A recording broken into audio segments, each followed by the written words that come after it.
Hi there. QPR played Birmingham away at St Andrews on Friday night, so here is my take on the match. It's been a bit of a mixed bag for Birmingham so far this season. They've won 3, drawn 3 and lost 2 going into this match. It had now been 1 win in their previous 4, the last win coming at home against Plymouth 2-1, and they lost 2-0 away to Watford in the week, with Buchanan getting a red card. It was a busy summer for Birmingham with new American owners coming in to buy the club. Ex-QPR assistant John Eustace stayed at the helm for his 2nd season and oversaw a very busy summer transfer window. Tahith Chong was signed by Luton for 4.7 million, and Jude's younger brother Joe Bellingham went to Sunderland for 1.75 million. That gave them a nice transfer kitty on top of what they previously received for Jude Bellingham to bring in a number of new players. Dion Sanderson was the first arrival for somewhere in the region of 2.3 million. He was joined by Buchanan for 1.5, Bielik from Derby for around 500 grand, Sorike Dembele, Miyoshi from Antwerp, Stansfield on loan from Fulham, but most importantly, Tyler Roberts from Leeds on a permanent for around 400 grand, and Ethan Laird from United for around 900 grand. Now that's quite some summer transfer window. I saw a lot of pundits getting quite excited about Birmingham's chances this season, but of course 2 or 3 of those players QPR fans will be very familiar with and probably doubtful that they're going to make that much of an impact. And in fact that has come true pretty quickly because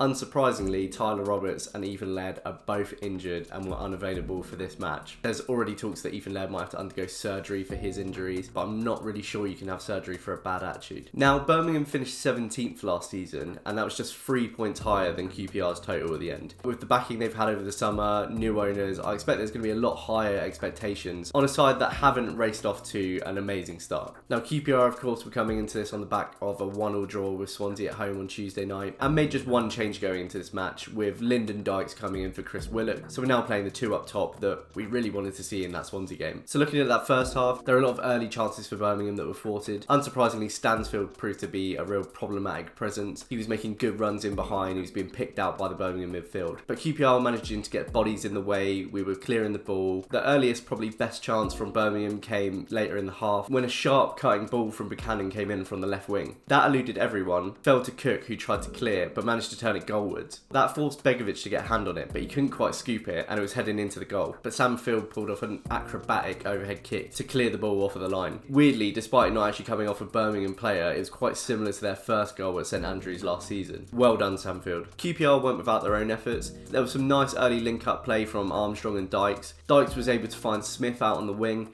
who cut into the box and forced a save from John Ruddy. He couldn't quite find a sharp enough angle, but it was nice to see him in a lot more advanced positions than we've seen over the last couple of games, and back to getting shots off again. There were a couple of more efforts for Birmingham and saves by Begovic. Miyoshi in particular, who signed from Antwerp, looks to be a real handful. I found he was picking out players, making some darting runs that were really problematic on the wing. And this sort of ping pong of chances then continued into the second half. Birmingham had another close early chance after a corner. Ball fell to Bielik on the half volley. He made a brilliant shot which forced a diving save from Begovic that was otherwise going in. Back to QPR. Field had a great shot from a cutback from Chair. That could have been scrambled over the line, but Ruddy just got to it. Miyoshi again running down that wing, zipped a great through ball onto Hogan, but sweeper keeper Begovic managed to scramble in front of it and close him down. Stansfield soon had another effort which forced a great Begovic save, and then John Ruddy did the same, saving a great header from Dykes from a dome across. But for the amount of close efforts from both teams, it's amazing this ended 0-0. Both teams had 4 shots on target by the end. QPR had 45% possession, so it's pretty close on both sides.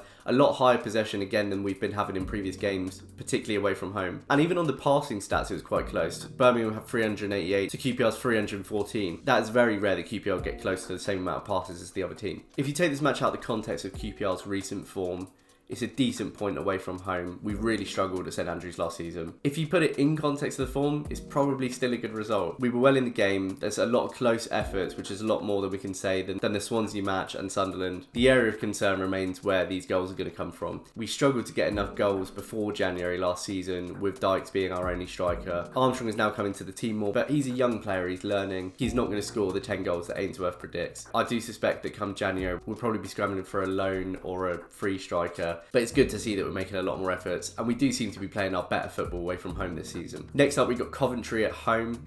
That's going to be a tough game, but they are winless in 5. But we're going to need something special to start to turn that home form around. It's then Leeds away, which Jack Colback returned for. He is a great and strongly missed presence in this team, so I really think we're going to get a lift from him coming back. Thank you very much for watching. Let me know if you have any thoughts yourself in the comments. I reply to everything. If you've enjoyed the video, please consider subscribing. I'll see you next time.